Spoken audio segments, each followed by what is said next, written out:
साला ये हरामी बिल्ला कुत्ते का बाल चोरी कर लेता है। ये कैसे हो गया? तभी बिल्ला, इतनी सुंदर हूँ मैं क्या? फिर ये बिल्ला मटक मटक के कुत्ते के पास जाता है।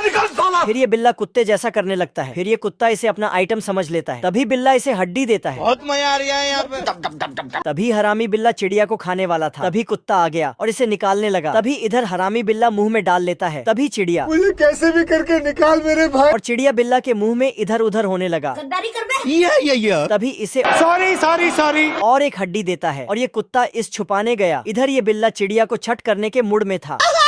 गद्दारी कर बे।